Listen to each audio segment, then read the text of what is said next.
Hello साथीहरू, आज चाहिँ म कक्षा 12 को नेपाली किताबको पाठ 1 आमाको सपना भन्ने कविताको भाव भन्न गइरहेको छु अथवा समरी भन्न गइरहेको छु। अब यो आमाको सपना भन्ने कविता देशभक्ति कविता हो। यस कवितालाई गोपाल प्रसाद रिमालले लेखेका हुन्। अब गोपाल प्रसाद रिमाल को हुन् त त्यो हल्का जानौँ। आधुनिक नेपाली कविता गद्य कविताका प्रवर्तक कवि गोपाल प्रसाद रिमाल को जन्म विक्रम सम्वत 1975 जेठ 18 गते काठमाडौँको लगनटोल भन्ने ठाउँमा भएको हो। उनका पिताको नाम उमाकान्त रिमाल र आमाको नाम आदित्य कुमारी रिमाल थियो भने कवि रिमालले विक्रम सम्वत 1991 सालको एसएलसी परीक्षामा सर्वोत्कृष्ट गरेका थिए। अब साथीहरू, विक्रम सम्वत 1992 सालमा प्रकाशित प्रति शीर्षकको कविताबाट उनको साहित्यिक यात्रा सुरु भएको थियो।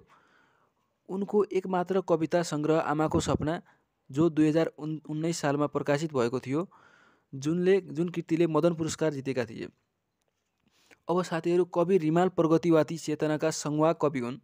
उनका रचनाहरूमा सामाजिक अन्याय, अत्याचार र शोषणका विरुद्धमा व्यङ्ग्य गरिएको हुन्छ।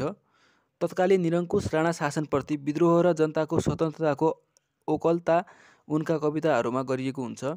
आफ्ना कविता मार्फत उनले सामाजिक परिवर्तन र क्रान्तिको अभिव्यक्ति लिएका हुन्छन् भने नेपाली जीवनका इच्छा, आकाङ्क्षा, आशा, क्रान्ति, विद्रोह र सामाजिक परिवर्तनका आवाजहरूको अभिव्यक्ति दिनु कवि रिमालको विशेषता हो। साथीहरू, कवि रिमालको निधन विक्रम सम्वत 2030 कार्तिक 18 गते भएको थियो। अब चाहिँ हामी मूल भावतिर जाउँ।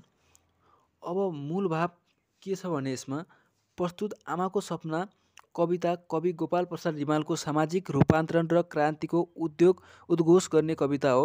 विक्रम सम्वत 2007 सालको सेरोफेरोमा लेखिएको यस कवितामा विशेष गरी निरङ्कुश शासन व्यवस्थाका कारण जनताका हक र अधिकारहरू वञ्चित भएको र समाजमा चरम अन्याय, अत्याचार र शोषणले जरा गाडेकाले यसबाट मुक्त हुन एउटा क्रान्ति र क्रान्ति नायकको आवश्यकता भएको कुरा कवितामा औल्याएको छ। आमा र छोराको संवाद शैलीमा प्रस्तुत यस कवितामा आमाको माध्यमबाट एक दिन निरङ्कुशमा शासकको अन्त्य भई नयाँ बिहानीको उदय हुने विश्वास प्रकट गरिएको छ। आमा त्यो आउँछ र भन्ने छोराको प्रश्नमा आमाले हो बा त्यो आउँछ भन्ने जुन जवाब दिएकी छन्, त्यहाँ त्यो भन्ने सर्वनामले समाजमा न्याय परिवर्तन ल्याउन सक्ने भोलिको क्रान्ति पुत्रलाई सङ्केत गरिएको छ भने आमाले सिङ्गो देश र छोराले स्वतन्त्रता प्रेमी नेपाली जनतालाई सङ्केत गरेको छ। आमा र छोराका बीचमा संवाद गराई क्रान्तिकारी परिवर्तन आउने र क्रान्तिका पछाडि सबै जनताहरू लाग्ने विचारलाई आशावादी चिन्तनमा ढालेर व्यक्त गरिएको यस कवितामा सामाजिक परिवर्तनका लागि क्रान्ति नै आवश्यक भएको विचार व्यक्त गरिएको छ। शोषण, अन्याय, अत्याचार र निरङ्कुश शासन व्यवस्थाबाट पीडित भएकी नेपाल आमाले परिवर्तनको आशा गरेकी छिन्, तर त्यो परिवर्तन वर्तमान सन्ततिहरूबाट सम्भव नभई भावी पुस्ताबाट मात्रै सम्भव हुने कुरालाई यस कवितामा उठाइएको छ। नेपाल आमाको प्रत्येक पटक वेदनाबाट आफूले जन्म दिएको सन्तानलाई वीर योद्धाका रूपमा हेर्न चाहन्छन्, तर त्यस किसिमको परिवर्तन आमा वर्तमान सन्ततिहरूबाट सम्भव नहुने र भावी सन्ततिबाट मात्रै सम्भव भई आफूले मुक्ति प्राप्त गर्ने कुरालाई कवितामा सशक्त रूपमा उठाइएको छ। आमाले जन्माउने भावी सन्तान बिहानको सूर्य जस्तै उज्यालो रूपी क्रान्ति छर्दै आउँछ भन्ने भाव व्यक्त गरिएको छ।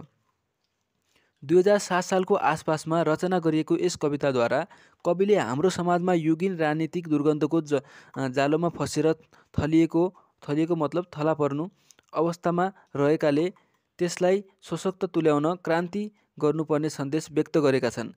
समाजमा विद्यमान अन्याय, अत्याचार, दमन र शोषकका विरुद्ध सबैलाई क्रान्तिमा होमिन आह्वान गर्ने उद्देश्यले यस कविताको रचना भएको देखिन्छ। देशमा क्रान्तिकारी हुरी आएर विकृति, विसङ्गति, अन्याय, अत्याचार र निरङ्कुश तन्त्ररूपी कोहदलाई उठाएर समतामूलक समाजको स्थापना हुन्छ भन्ने आशावादी भावको विस्तार गर्नुमा यस कविताको मुख्य विषयवस्तु केन्द्रित रहेको छ। साथीहरू, यो त भयो हाम्रो आमाको सपना भन्ने कविताको भाव। फेरि अर्को कविताको भाव लिएर आउनेछु। अहिलेलाई यति। ल, धन्यवाद।